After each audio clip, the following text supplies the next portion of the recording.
He dashed back across the road, hurried up to his office, snapped at his secretary not to disturb him, seized his telephone, and had almost finished dialing his home number when he changed his mind. He put the receiver back down and stroked his mustache, thinking. No. He was being stupid. Potter wasn't such an unusual name. He was sure there were lots of people called Potter who had a son called Harry. Come to think of it, he wasn't even sure his nephew was called Harry. He'd never even seen the boy. It might have been Harvey. Or Harold. There was no point in worrying Mrs. Dursley. She always got so upset at any mention of her sister. He didn't blame her if he'd had a sister like that. But all the same, those people in cloaks. He found it a lot harder to concentrate on drills that afternoon, and when he left the building at 5 o'clock, he was still so worried that he walked straight into someone just outside the door. Sorry, he grunted, as the tiny old man stumbled and almost fell. It was a few seconds before Mr. Dursley realized that the man was wearing a violet cloak. He didn't seem at all upset at being almost knocked to the ground. On the contrary, his face split into a wide smile, and he said in a squeaky voice that made passers-by stare, "Don't be sorry, my dear sir, for nothing could upset me today. Rejoice, for you know who has gone at last. Even muggles like yourself should be celebrating this happy, happy day." And the old man hugged Mr. Dursley around the middle and walked off. Mr. Dursley stood rooted to the spot. He had been hugged by a complete stranger. He also thought he had been called a muggle, whatever that was. He was rattled. He hurried to his car and set off for home, hoping he was imagining things, which he had never hoped before, because he didn't approve of imagination. As he pulled into the driveway of number 4, the first thing he saw, and it didn't improve his mood, was the tabby cat he'd spotted that morning. It was now sitting on his garden wall. He was sure it was the same one. It had the same markings around its eyes. "Shoo," said Mr. Dursley loudly. The cat didn't move. It just gave him a stern look. Was this normal cat behavior? Mr. Dursley wondered. Trying to pull himself together, he let himself into the house. He was still determined not to mention anything to his wife. Mrs. Dursley had had a nice, normal day. She told him over dinner all about Mrs. Next Door's problems with her daughter and how Dudley had learned a new word, won't. Mr. Dursley tried to act normally. When Dudley had been put to bed, he went into the living room in time to catch the last report on the evening news. And finally, bird watchers everywhere have reported that the nation's owls have been behaving very unusually today. Although owls normally hunt at night and are hardly ever seen in daylight, there have been hundreds of sightings of these birds flying in every direction since sunrise. Experts are unable to explain why the owls have suddenly changed their sleeping pattern. The newscaster allowed himself a grin. Most mysterious. And now, over to Jim McGuffin with the weather. Going to be any more showers of owls tonight, Jim? Well, Ted, said the weatherman, I don't know about that, but it's not only the owls that have been acting oddly today. Viewers as far apart as Kent, Yorkshire, and Dundee have been phoning in to tell me that instead of the rain I promised yesterday, they've had a downpour of shooting stars. Perhaps people have been celebrating bonfire night early. It's not until next week, folks. But I can promise a wet night tonight. Mr. Dursley sat frozen in his armchair.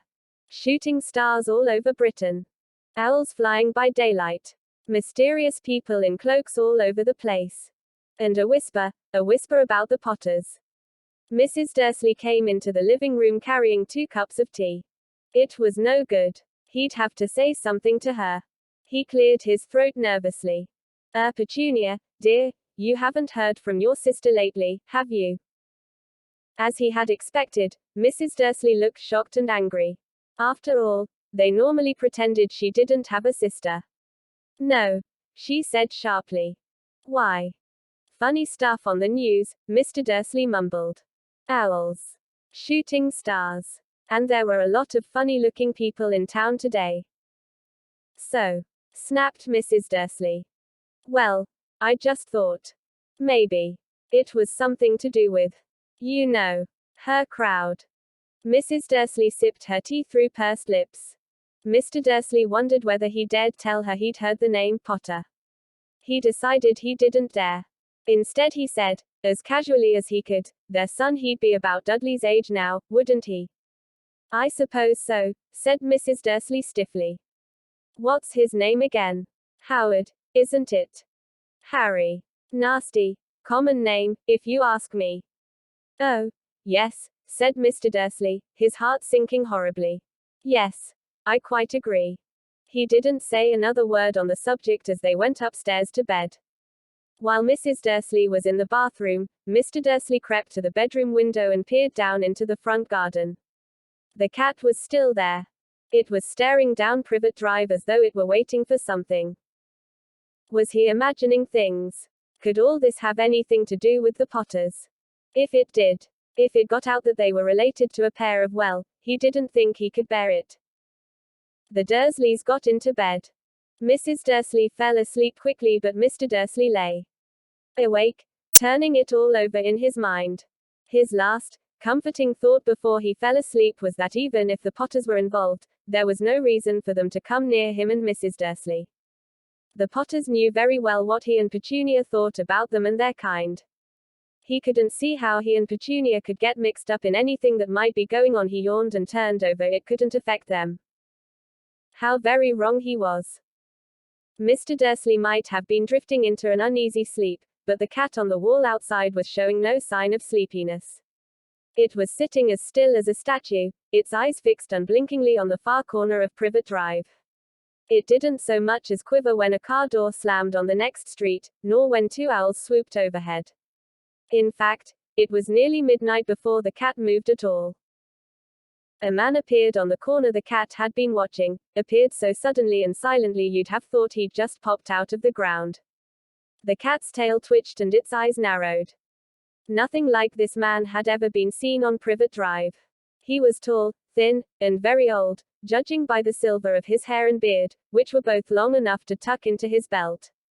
He was wearing long robes, a purple cloak that swept the ground, and high-heeled, buckled boots. His blue eyes were light, bright, and sparkling behind half-moon spectacles, and his nose was very long and crooked, as though it had been broken at least twice. This man's name was Albus Dumbledore. Albus Dumbledore didn't seem to realize that he had just arrived in a street where everything from his name to his boots was unwelcome. He was busy rummaging in his cloak, looking for something. But he did seem to realize he was being watched, because he looked up suddenly at the cat, which was still staring at him from the other end of the street. For some reason, the sight of the cat seemed to amuse him. He chuckled and muttered, "I should have known." He found what he was looking for in his inside pocket. It seemed to be a silver cigarette lighter. He flicked it open, held it up in the air, and clicked it. The nearest street lamp went out with a little pop. He clicked it again. The next lamp flickered into darkness. 12 times he clicked the put-outer, until the only lights left on the whole street were two tiny pinpricks in the distance, which were the eyes of the cat watching him. If anyone looked out of their window now, even beady-eyed Mrs. Dursley, they wouldn't be able to see anything that was happening down on the pavement. Dumbledore slipped the put-outer back inside his cloak and set off down the street toward number 4, where he sat down on the wall next to the cat.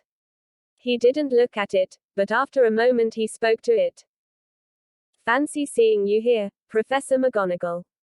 He turned to smile at the tabby, but it had gone. Instead he was smiling at a rather severe-looking woman who was wearing square glasses exactly the shape of the markings the cat had had around its eyes. She, too, was wearing a cloak, an emerald one.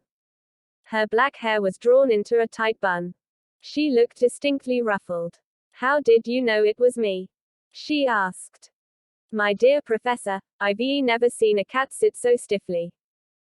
"You'd be stiff if you'd been sitting on a brick wall all day," said Professor McGonagall. "All day. When you could have been celebrating. I must have passed a dozen feasts and parties on my way here." Professor McGonagall sniffed angrily. "Oh yes, everyone's celebrating, all right," she said impatiently. "You'd think they'd be a bit more careful, but no, even the Muggles have noticed something's going on. It was on their news." She jerked her head back at the Dursleys' dark living room window. "I heard it. Flocks of owls. Shooting stars. Well, they're not completely stupid. They were bound to notice something. Shooting stars down in Kent, I'll bet that was Daedalus Diggle. He never had much sense. You can't blame them, said Dumbledore gently. We've had precious little to celebrate for 11 years. I know that, said Professor McGonagall irritably. But that's no reason to lose our heads. People are being downright careless, out on the streets in broad daylight, not even dressed in Muggle clothes, swapping rumors.